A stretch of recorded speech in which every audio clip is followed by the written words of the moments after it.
Israel Iran યુદ્ધની ભારે અસર જોવા મળી। બરોડા મેડિકલ કોલેજની હોસ્ટેલ મેસ આજથી બંધ થશે। ગેસના બોટલ ખલાસ થતા હવે કેન્ટીન બંધ કરવી પડી। સંચાલક આજ સાંજથી રસોઈ બનાવવાનું બંધ કરશે। મેડિકલ કોલેજમાં અભ્યાસ કરતા હજારો વિદ્યાર્થીઓનું જમવાનું બંધ થશે। હોસ્ટેલ વિદ્યાર્થીઓને આજથી બહાર જમવું પડશે। બરોડા મેડિકલમાં ગેસની સમસ્યાથી મોટી હલચલ જોવા મળી।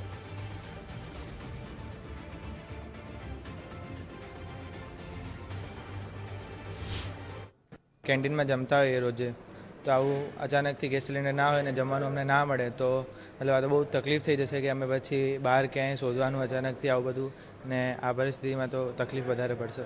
ઈરાન ઇઝરાયલ યુદ્ધની સીધી અસર છે તે વડોદરામાં પણ દેખાઈ રહી છે, કારણ કે જે રીતે વાત કરીએ તો ગઈકાલે જ કોમર્શિયલ તેમજ જે ઘરેલું ગેસ છે તેની લાંબી લાંબી લાઈનો લાગી હતી અને આજે પણ સીધા દ્રશ્યો જોઈ શકો છો કે બરોડા મેડિકલ કોલેજની આ મેસ છે અને આજે સાંજથી પણ અહીંયા જે આવતા જે વિદ્યાર્થીઓ છે અથવા તો જે તબીબો છે તેમને જમવાનું નહીં મળે, કારણ કે આ જે કોમર્શિયલ ગેસનો પુરવઠો છે તે ખલાસ થઈ ગયો છે અને ઉપરથી જ હવે પુરવઠો નહીં મળે તેવી સૂચના પણ આપવામાં આવી છે। આપણી સાથે મેસના સંચાલક છે ભોલાભાઈ, તેમની સાથે વાત કરીશું। શું કહેશો ભોલાભાઈ, કયા પ્રકારની સ્થિતિ હાલ, કારણ કે આજે સાંજથી જે આવતા તબીબની જે વિદ્યાર્થીઓ છે એમને ભોજન નહીં મળે?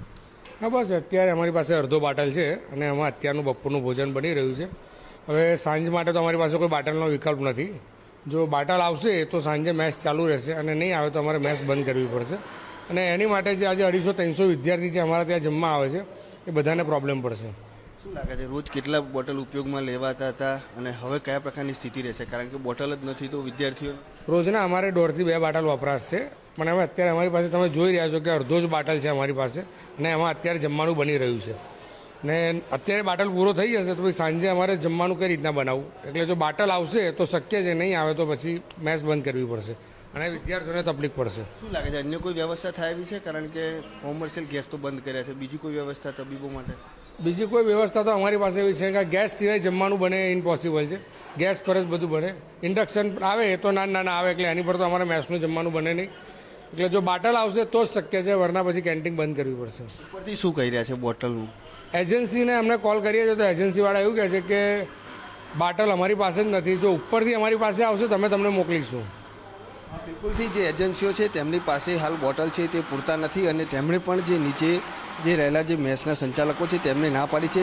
ગઈકાલે પણ જે રીતે જોયું તો કોમર્શિયલ જે બોટલ છે તે પણ ક્યાંક ને ક્યાંક બંધ કરવામાં આવે ને તેને લઈને તેની સીધી અસર છે તે કેન્ટીન હોય અથવા તો મેસ પર હોય અથવા તો જે નાના વેપારી હોય તેના પર સીધી રીતે દેખાઈ રહી છે। જોકે આ મેસ હોસ્ટેલની અંદર 800 જેટલા વિદ્યાર્થીઓ અભ્યાસ કરે છે અને 250 થી 300 વિદ્યાર્થીઓને આજે સાંજે જે જમવાનું છે તે અહીંયાથી નહીં મળે, કારણ કે હવે જે બોટલ છે તે ખલાસ થઈ ગયા છે। ત્યારે હવે ક્યારે બોટલ આવે છે અને ક્યારે આ જે અહીંયા આવતા જે તબીબો છે તેમને જમવાનું મળે છે તે તો આગામી સમયમાં જ ખબર પડશે। પરંતુ હાલ જે રીતે વાત કરીએ તો વિવિધ જગ્યાએ આજે ગેસની અછત છે તે વર્તાઈ રહી છે અને તેના કારણે જે નાગરિકો છે અથવા તો જે તબીબો છે તેમને હેરાન થવાનો વારો આવે છે।